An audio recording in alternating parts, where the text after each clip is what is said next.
All right, welcome to the 15 Minutes of Fame. Stoked to be joined by Mr. Chris Bavona. He is the founder, creator, host of all good things down at the Ski Town AllStars posted up, I believe, in Eastvale, Colorado, and lives right across from one of those sick waterfalls that throws down around the month of April to May.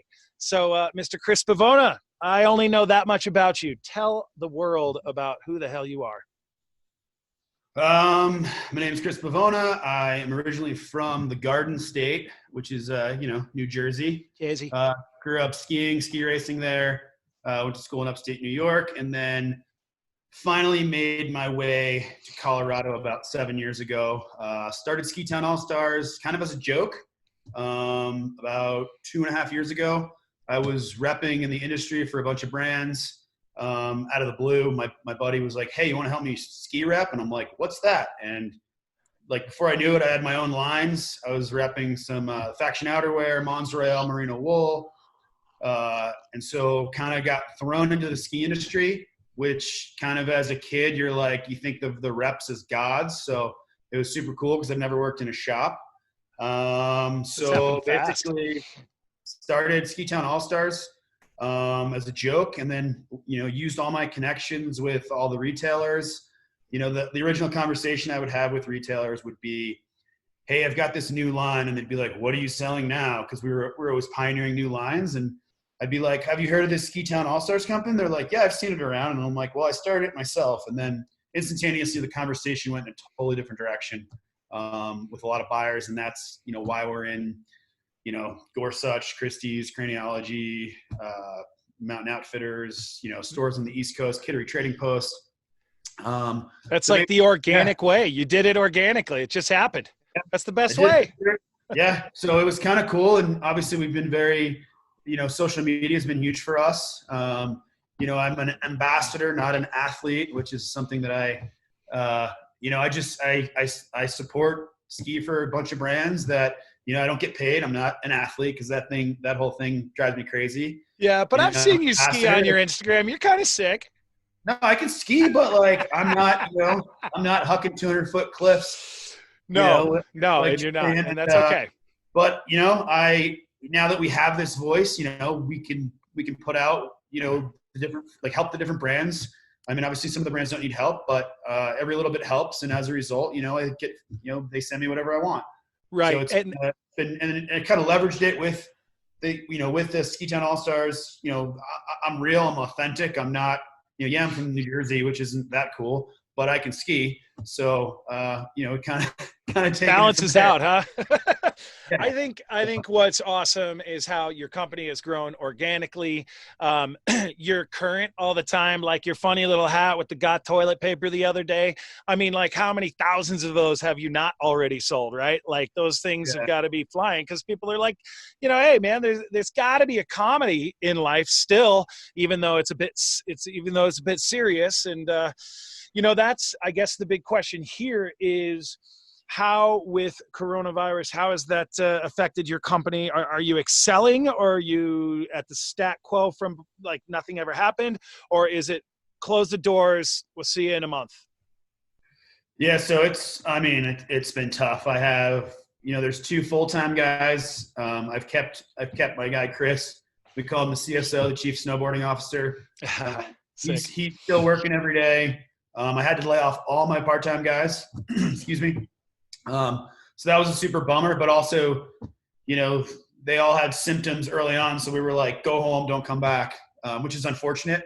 Mm-hmm. And then in terms of the business, we're just trying to keep the lights on right now. 75% of our business is custom and wholesale. So 25% is the direct to consumer, which is pretty much all we're doing right now. So it's definitely been huge downturn, but we're just trying to keep the lights on. And like you said, with these, we're able to design, create, put on the website a hat in 20 minutes. Mm-hmm. So I think that's what's huge for us, is that we can always be playing off these current events, like make Corona beer again, some of the stupid all the fun, right? All the sadness and got TP. And I think that's the cool thing. And now the big thing we're trying to do is we're trying to still make hats for people that can then sell the hats on behalf of their organization and then donate the proceeds. So I've got a local buddy who started this company for good, and every hat that sells, we're donating hand sanitizer to the local food pantry. Cool. And then Megan from PC Bladies, Park City Bladies, we're about to launch some stuff on Monday, and it's going to go to, I forget what they call it, something, the Peace House, I think, in Park City. So same thing. We're just trying to, and we're doing these hats for cheap. We're just trying to keep the lights on, right. Trying to raise money for different things. And I think that's all we can do right now. Shutting down the doors, isn't an option. It's a small company where we're self-funded. I have no investors. I've got no trust fund in the back pocket like a lot of these companies, which I shouldn't even say, but it's true. Sure. So we're kind of doing everything we can to just keep the lights on, and blasting newsletters, trying to stay current with these events, with these the posts and stuff that have to do with or without Corona. And it is what it is, and you're working hard to make it happen. So that's a part that, I guess, in one light, you get to wake up. It's still something you enjoy. It's still something, right? It's something to wake up to, right? You're not being dragged into work. You're like, all right, we're going to figure out how to make this work.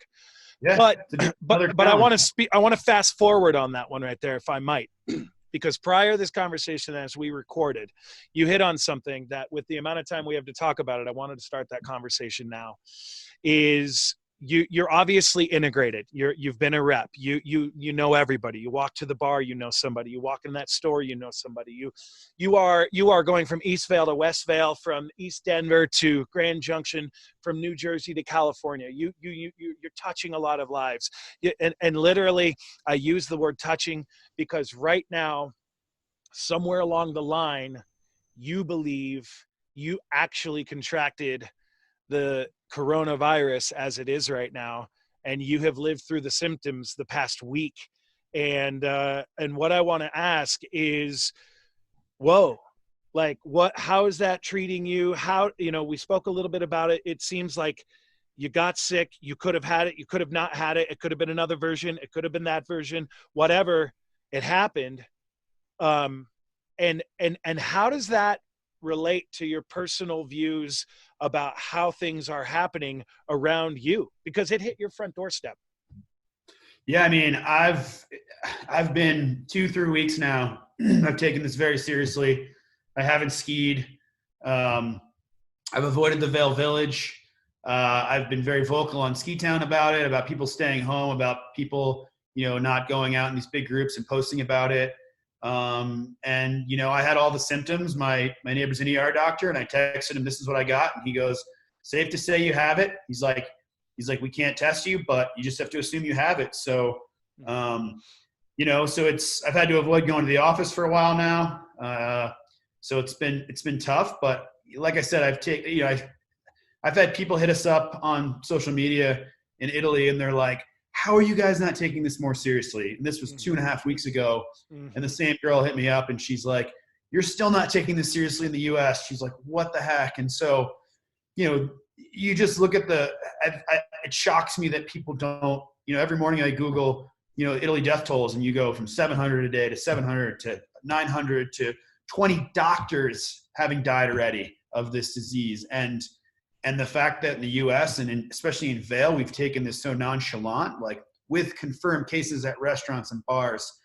And, and it's crazy because I have taken this so seriously, and you just don't know who has it, who doesn't have it, whether they're symptomatic, and it's pretty positive I had it. And, and a lot of people are going to get it. And I've had a lot of buddies that are confirmed. I've had buddies that are unconfirmed, but are like, I got it. So it's really been something that I've been very vocal about. And like I said, I didn't think I was going to get it because I've been so careful, and sure enough, I'm pretty sure I had it. So, so it's been, Vail's been the epicenter. I mean, it was. Well, how old are you? Do I have to say? You're in your 30s. I'm 39. Okay, cool. And so with that being said, I mean, you're kind of like in a variety of human beings. You're a 39-year-old male who skis, who typically is healthy. Like, you don't have, pre-existing problems, things like this. So ultimately you feel like you could self-diagnose yourself and say, you know what, hey, I got this, man. Kind of topically, what was it? A dry mouth? What did you have? Fevers? What happened? Just kind of 2 nights of night sweats. I had the, sore throat in the morning with the cough. Mine was a wet, productive cough, not this dry cough, but that's also what the ER doctor that lives down the street said. He's like, I'm seeing a wet, productive cough, not a dry cough. Is that like hacking up loogies, essentially? Yeah. Okay. Yeah. Got it. So that's the scientific term for right. Wet, productive cough. Right. I had the taste and smell thing. One night, all that information about the taste and the smell thing. So I like ran to my fridge and I was like, garlic salsa, dill pickles, onion. And I was like, shit, I can't smell any of this stuff. Right. So that was something. I'd never had an actual fever. Like, I had a thermometer. I would test myself every couple hours. But I definitely was warm in my ears, had aches one day. But it I think I'm 5 days symptom free. So it kind of ran its course, and, I did nothing. I, hot tea, was juicing every day, like crazy healthy. Mm-hmm. And, like I said, 3-4 days, I let it run its course, and I'm feeling 100% now. But definitely, like I said, you have to just assume you have it at this point. So having been through it, and we only seem to have about maybe 3 more minutes to go. This happens quick. Yep. What is your hope from the light at the end of the tunnel that we take from this world impact? I mean, I think it's making everyone slow down, which is what we all need. I mean, everyone's just, myself included, is like, go, go, go, go, go, FOMO, blah, blah, blah, blah, blah. And I think it's just proving that we're human and that these things can happen. And I just hope people realize what's important now, whether it's, what's in their life and the people around them. That's all I can really say. I mean, shit, we've been going. I mean, look at, I've seen you everywhere, all over the place, and I've been all over the place. And we just have to slow down and think about what's important. And I think that's hopefully what's going to, maybe you've been wanting to do that yoga, and you've been wanting to take care of yourself and get healthy. And maybe now's the time to do some of those things. And, even with me, just little things around the house, and just taking a step back and reevaluating everything is kind of all I can think of, Mm-hmm. It's happened for me firsthand, just because I've been home alone with my dog for the last 10 days now. Right. So. Yeah, it's I concur 100%. I think we've talked about this with other guests on the show as well, that it has brought us to a point where we're like, whoa, what's important, right? It's quieter outside. Things have slowed down. People are waving at each other. When you're out walking your dog, you're saying hello to your neighbor. Even connecting with friends that you haven't talked to in a while. I mean, I've talked to all my buddies back east, are, the kids and the corporate job, and some of our executives. And I've talked to every one of them this week, because, it's cool, because you typically wouldn't pick up that phone to call that buddy because you're busy, he's busy. And now you're like, what are you up to? How are the kids? And that's kind of cool. I think it's connecting people that typically aren't staying connected, which I think is an amazing thing, especially with our technology, how we can actually physically, I got FaceTimed a lot of buddies, which is cool, because I haven't seen them in 5 years. So yeah, it is. I'm really glad to hear it again. This sort of moment doesn't really actually get tiring to hear, because it's it is exactly what you just said. It's putting us back into perspective of what do we really need in life? What are we, what I mean? What's good in life? Why are we doing all this? Just, maybe just slow the hell down and just enjoy it for a minute. Just enjoy life. For sure. And, here we are talking, because I guarantee you, if Rona didn't happen, we'd both be out skiing. And the only way we'd find each other is probably at the bar. For sure, man. We'd be doing the Minturn Mile or something. It wouldn't be hanging out in your sweet studio in my kitchen. Wouldn't happen. So. Well, we could hang out at this sweet studio at the Minturn Mile bar, because this is my van. Like this will. I totally forgot about that. So I'll meet you up there. So anyway, I got a couple 2 seconds to go. State your name. Where are we going to find you? Give me all the information about Ski Town All Stars, and we are going to wrap this sucker up. Yep. So Chris Pavona, you can find me at CJ Bevo or at Ski Town All Stars. No hyphen. Website simple. SkiTownAllStars.com. You can Google it. I don't know when this is coming out, but we got a bunch of specials going on pretty much till this thing's over because we need to produce some business to keep the lights on. So check out the website, and yeah, that's it. Thank you, Chris. Dude, awesome to have you on the show. And I know we'll talk more, and I know we're going to catch a line at some point, some season. Yeah, man. Cheers, man. All right, brother.